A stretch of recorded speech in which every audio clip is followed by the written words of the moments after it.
कहने लगा भैया मैंने आपकी सेवा नहीं कर पाई इसलिए मुझे माफ कर देना, अब हम जीवित नहीं बचेंगे। इतना कह करके रोहिदास ने अपने प्राण त्याग दिए। आज तारावती बगिया में अपने पुत्र की लाश को रखे रो रही है। कैसे?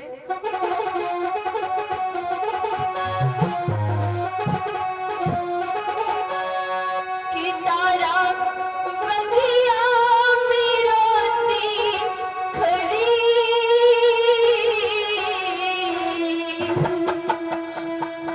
आज कैसी ये विपदा पड़ी। तारा बगिया में रोती खड़ी, आज कैसी ये विपदा पड़ी।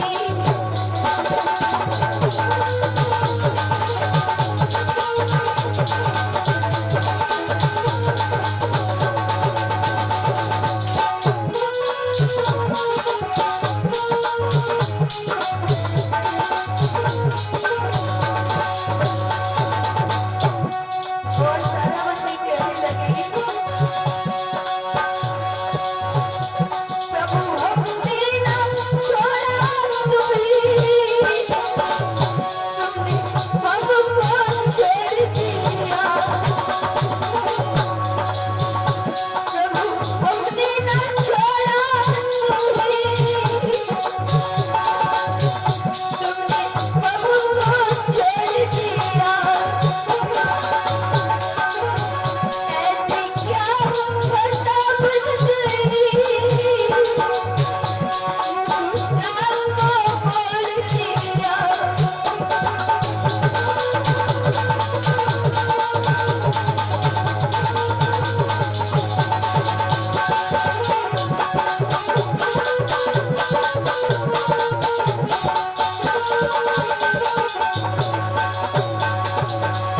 प्रभु हमने ना छोड़ा तुम्हें,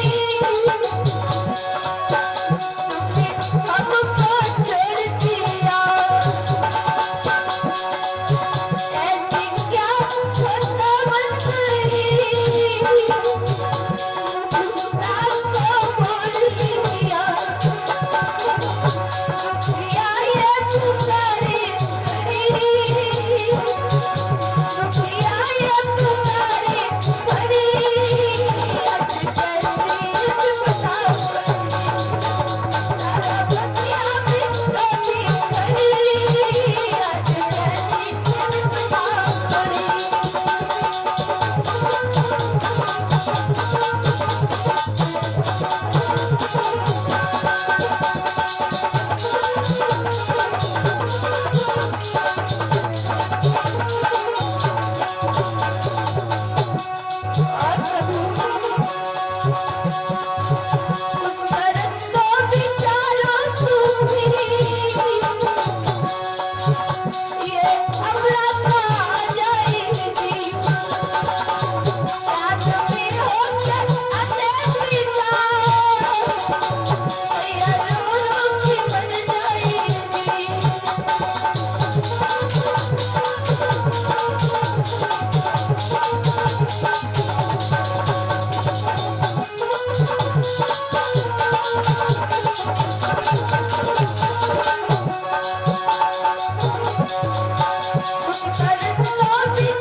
तब तक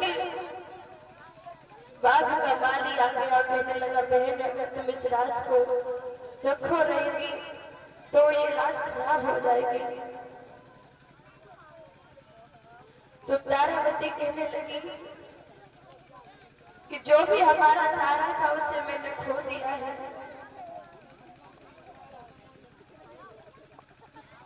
अब मेरा कोई सहारा नहीं है। आज भक्तों तारावती ने रोहितास की लाश को उठाया और मरघट पर पहुंची। आधी साड़ी कफन के रूप में डाल दी, आधी साड़ी ओढ़ करके अपने पुत्र को ले करके जब मरघट में पहुंची है तो महाराज हरिश्चंद्र को देखा तो उसी समय कहने लगी महाराज हमारे पुत्र की लाश को दफना दीजिए। तो महाराज हरिश्चंद्र कहने लगे लाश को कब दफनाएंगे, पहले आपको कर और कफन देंगे। उसी समय तारावती कहने लगी महाराज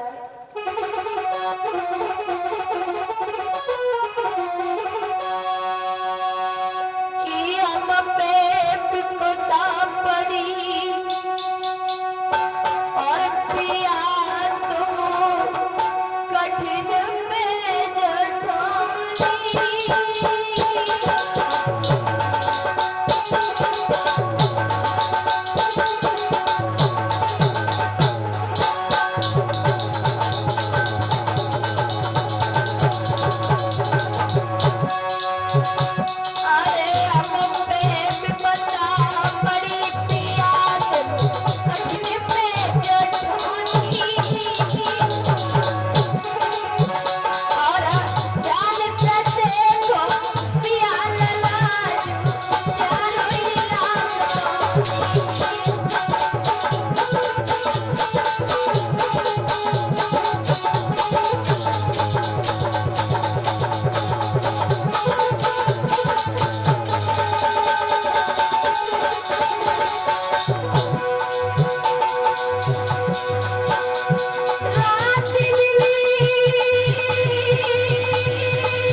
कफन के ऊपर पहले ही से डाली थी, जो आधी साड़ी बची वो कर के रूप में दे दी। अपने पुत्र की लाश को दफनाने के बाद में मैया एक देवी के मंदिर में आकर के बैठ जाती है और मैया को नींद आ गई तो मैया उसी मंदिर में लेट जाती। इधर विश्वामित्र ने काशी नगरिया से कुछ छोटे छोटे बच्चों को लेकर के काट करके उस वो खून लेकर के मैया के मुंह से लगा दिया और कहा कि इस नगरिया में एक डाइन आई हुई है जो बच्चों का कत्ल करती है। तो सभी लोग देखने के लिए आए, महाराज हरिश्चंद्र भी आए। महाराज हरिश्चंद्र ने जैसे तारावती को देखा कहने लगे कि तारावती तुम बच्चों का कत्ल करती हो। तो उसी समय तारावती कहने लगी कि जी हाँ स्वामी, मैं ही एक बच्चों का कत्ल करती हूँ। जब मैंने अपना ही पुत्र खा लिया तो क्या दूसरे के पुत्र को नहीं खा सकती। आए भक्तों, महाराज हरिश्चंद्र ने तलवार का प्रहार करना चाहा, लेकिन विश्वामित्र ने रोक दिया और कहा कि मैं आपकी परीक्षा ले रहा था, इसलिए आप परीक्षा में सफल हो गए।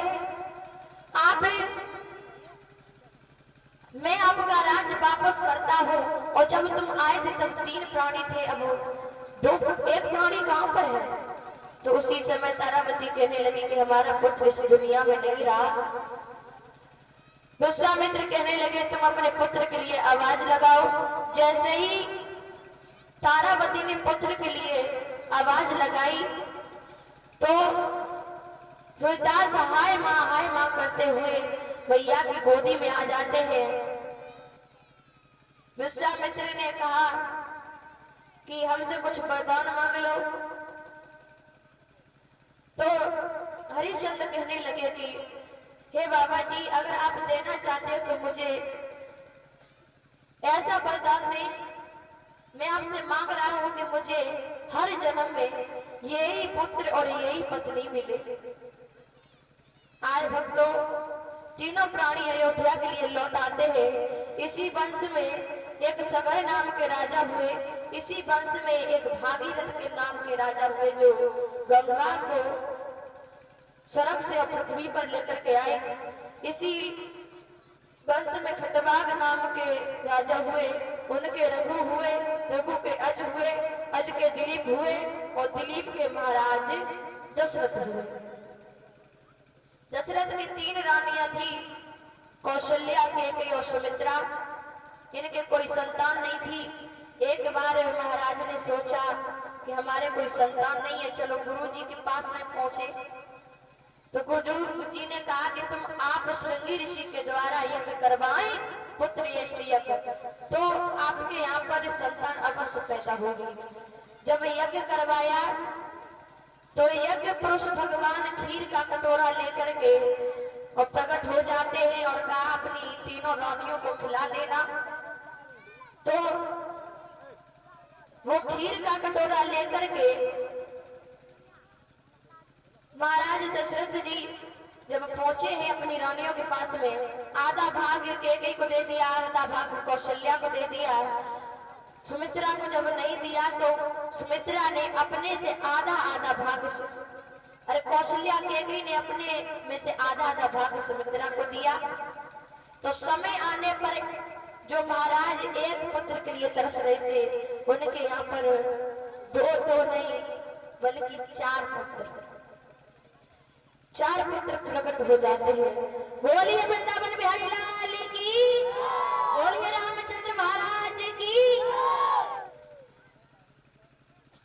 जब चारों भाइयों के नाम कर संस्कार हुए, कौशल्या के पुत्र का नाम रखा गया राम, केकई के पुत्र का नाम रखा गया भरत और सुमित्रा के पुत्रों का नाम रखा गया लक्ष्मण और शत्रुघ्न।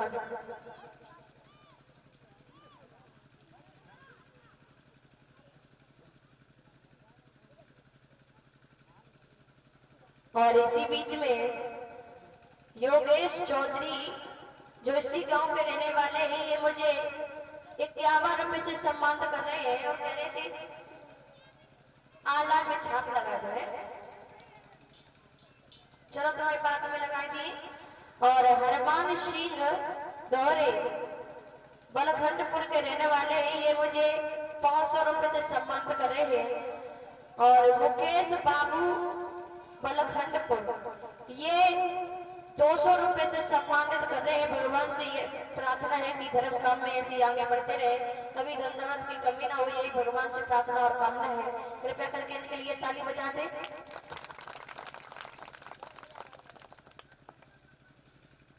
और आला बाद में सुना देंगे, पहले कथा होने जाने जो समय बहुत हो रहा है। आज भक्तों, जब राम लक्ष्मण चारों भाई कुछ बड़े हुए, इधर विश्वामित्र ने जाना कि राम लक्ष्मण का जन्म हो चुका है, तो वो महाराज दशरथ के पास में आए और कहने लगे कि मुझे राम और लक्ष्मण को दे दो। तो महाराज दशरथ ने पहले बहुत मना किया, लेकिन जब विश्वामित्र नहीं माने तो राम लक्ष्मण को विश्वामित्र को दे दिया है। आज भक्तों, सबसे पहले भगवान श्री राम ने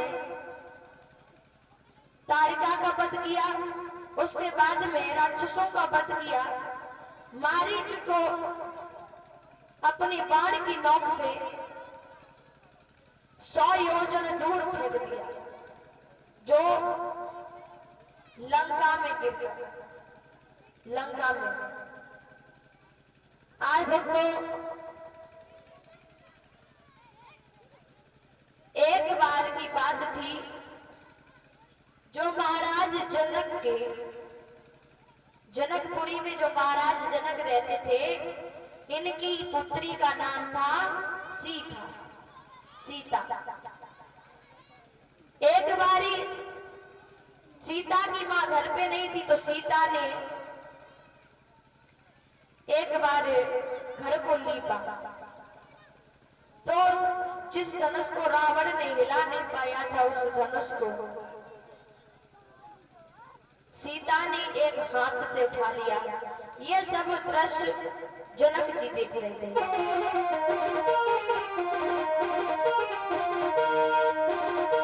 किसी जाना की दुलारी सीता ने बचपनी में को दिखलाया।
दृश्य जनक राज ने देखा।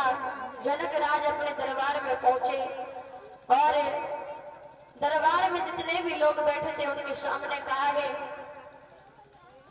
कि जो शंकर जी का धनुष है, जो भी इस शंकर जी के धनुष को उठा लेगा, इसे तोड़ देगा, वही हमारी बेटी सीता के संग नाता जोड़ेगा। ये चर्चा चारों तरफ फैल जाती है। इधर विश्वामित्र ने जाना कि सीता का स्वयंवर है, तो सीता जो भी उस धनुष को उठा लेगा वो सीता के साथ विवाह करेगा। तो ये सुनने के बाद में विश्वामित्र ने राम लक्ष्मण को साथ में लिया और जनकपुरी की ओर चलने लगे। जब जनकपुरी के लिए चलते चलते एक ऐसे वन में पहुंचे जिस वन में पशु पक्षी नजर नहीं आ रहे थे, केवल एक पत्थर की शिला पड़ी हुई थी।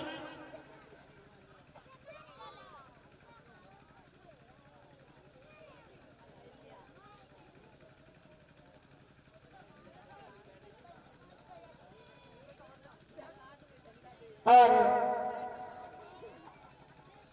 राम और सीता जी, राम लक्ष्मण सीता जी कृपया आने की कृपा करें और भैया लोग व्यवस्था तो करो।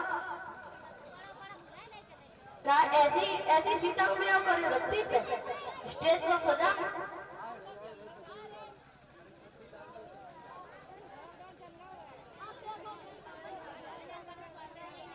बेइज्जती नहीं होना चाहिए। जब तो लड़की ने घर की तरफ से अभी लड़के के वाले से लड़का वाले बारात लेके और लड़की ने वाले घर छूना।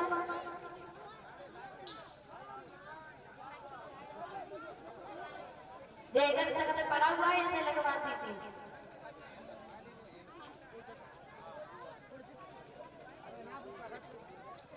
आज भक्तों ऐसे वन में पहुंचे हैं जिस वन में पशु पक्षी नजर नहीं आ रहे थे, केवल एक पत्थर की शिला पड़ी हुई थी। तो महाराज जी भगवान श्री राम पूछने लगे